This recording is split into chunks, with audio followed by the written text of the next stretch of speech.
नमस्ते दोस्तों। ये मेरी पहली कहानी है जो मैं आपके लिए लेकर आया हूं। ये सिर्फ एक कहानी नहीं बल्कि एक ऐसी दास्तान है जो आपके रोंगटे खड़े कर देगी। आज से एक नए सफर की शुरुआत हो रही है जिसमें मैं आपके लिए ऐसे ही डर भरी और रहस्यमयी कहानियां लाता रहूंगा। अगर आपको असली सस्पेंस और हॉरर पसंद है तो मेरे साथ जुड़े रहिएगा, क्योंकि ये सिर्फ एक शुरुआत है।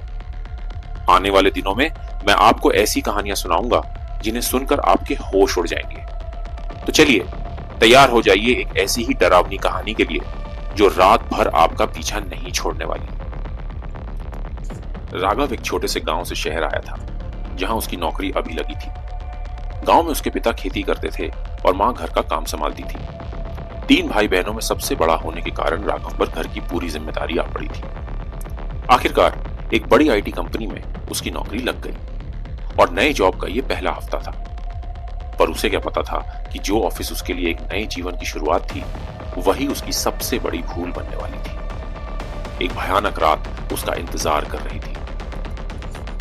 रात के 12:15 बज चुके थे और राघव के बॉस ने उसे काफी काम दे रखा था, जिसकी वजह से वो घर नहीं जा पाया। वो अपनी ऑफिस की चेयर से उठा, कमर सीधी की और एक गहरी सांस भरी। आईटी कंपनी में ओवरटाइम करना उसके लिए कुछ नया नहीं था, लेकिन आज की रात अलग थी। ऑफिस का पूरा फ्लोर खाली था, कंप्यूटर्स बंद, एयर कंडीशनिंग ऑफ और सिर्फ एक आधा लाइट चल रही थी। राघव अब थक चुका था और उसे अगली सुबह फिर जल्दी भी आना था। उसने अपना बैग उठाया और लिफ्ट की तरफ बढ़ने लगा। ऑफिस में इतना सन्नाटा था कि उसे अपने खुद के पैरों की आहट साफ साफ सुनाई दे रही थी। लिफ्ट के दरवाजे खुले, बिल्कुल खाली। राघव को एक पल के लिए लगा जैसे सीढ़ियों से जाना बेहतर होगा, लेकिन थकान इतनी ज्यादा थी कि शरीर जवाब दे गया और उसने लिफ्ट ले ली। एक अजीब सा सन्नाटा था, मानो दीवारों के पीछे कोई छुपकर धीरे से सांस ले रहा हो। जैसे ही लिफ्ट का दरवाजा बंद हुआ, राघव को एक अजीब सी ठंडक महसूस हुई। हवा एकदम भारी लग रही थी, जैसे लिफ्ट के अंदर सिर्फ वो अकेला नहीं था। उसने अपनी सांसों को धीरे करने की कोशिश की, लेकिन अंदर एक अचान सी घबराहट बढ़ती जा रही थी और तभी नीचे जाती हुई लिफ्ट अचानक रुक गई। दरवाजा धीरे से खुला, पर बाहर कोई भी नहीं था। राघव ने बाहर झांक कर देखा। बाहर का ऑफिस कॉरिडोर अंधेरे में डूबा हुआ था और सिर्फ एक लाल बत्ती एक कैबिन के ऊपर टिमटिमा रही थी।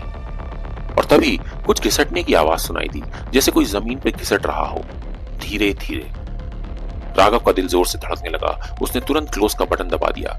लिफ्ट बंद हो गई, लेकिन जैसे ही दरवाजे बंद होने लगे, राघव ने अपने जीवन का सबसे डरावना दृश्य देखा। एक सड़ी गली लाश का चेहरा अंधेरे से बाहर आया। आधे सर की खाल लटकी हुई, जिसमें से हड्डी तक दिख रही थी, गीली, काली पीली और सड़न से भरी हुई। एक आंख आधी बाहर लटकी, पतली नसें चमकदार धागों की तरह झूलती हुई। उसके सड़े हुए दांत दिख रहे थे, जिन पर मुर्दा मांस चिपका हुआ था। जैसे ही उसने धीरे से अपना सर थोड़ा और आगे किया, उसके गले से एक गुरगुराती हुई आवाज निकली, जैसे किसी ने उसका गला आधा काट दिया हो और अब भी उसके अंदर से हवा निकल रही हो। राघव चिल्ला नहीं सका। उसकी सांसें अटक गई। दरवाजे बंद हो गए, लेकिन अंदर आने का टाइम मिल गया। लिफ्ट नीचे जा रही थी, पर अंदर हवा बदल चुकी थी। पीछे से किसी के सांस लेने की आवाज सुनाई दी। उसने मिरर की तरफ देखा। वो अकेला नहीं था। वही सड़ी गली लाश जैसा आदमी उसके बिल्कुल पीछे खड़ा था। राघव ने एक पल को आंखें बंद की। जब उसने दोबारा देखा, वो और करीब आ गया था। उसका आधा सड़ चुका चेहरा अब बिल्कुल सामने था। उसकी लटकती हुई आंखें, जो अभी तक मुर्दा लग रही थी, अचानक हिली, जैसे अंदर कोई जिंदा चीज अब भी चल रही हो। उसके फटे हुए मुंह से एक अजीब सी आवाज निकली, जैसे हड्डी से हड्डी रगड़ रही हो। उसका मुंह हल्का हल्का हिल रहा था, जैसे वो हंसी दबा रहा हो। तभी अचानक लिफ्ट रुक गई और राघव ने देखा कि वो बेसमेंट में आ गया है। वो लाश जैसा दिखने वाला आदमी अब आंखों से ओझल हो चुका था, पर राघव जानता था कि वो अभी भी यहीं है। हवा अब भी भारी लग रही थी। पर बेसमेंट क्यों? लिफ्ट तो बेसमेंट जा ही नहीं रही थी। राघव के पास इस बात का कोई जवाब नहीं था। लिफ्ट का दरवाजा धीरे से खुला। बाहर का नजारा अलग ही था। ये वो ऑफिस का बेसमेंट नहीं था जिसमें वो पहले भी आ चुका था। उसका दिल डर के मारे जोर जोर से धड़क रहा था। सामने एक लंबी अंधेरी गली दिख रही थी और बीच में एक लाल दरवाजा, जिसके नीचे से खून बहता दिख रहा था। गंदा, कच्चा, ठंडा खून। तभी पीछे से एक आवाज आई, तू वापस आ गया। वही लाश जैसा आदमी अब उसके एकदम पास।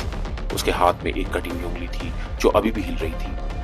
राघव ने सीधा भागने की सोची, लेकिन पैर नहीं हिल रहे थे। एक अनजानी ठंडक ने उसे जकड़ लिया था, जैसे उसके शरीर का हर अंग जाम हो गया हो। तभी सामने के दरवाजे में धीरे धीरे आहट होने लगी और वो खुलने लगा। अंधेरा और गहरा होता चला गया।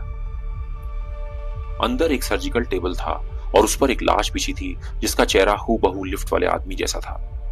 अचानक राघव का ध्यान लाश के बगल में पड़े एक आईडी कार्ड पर गया। उसी का आईडी कार्ड। ये कैसे हो सकता है?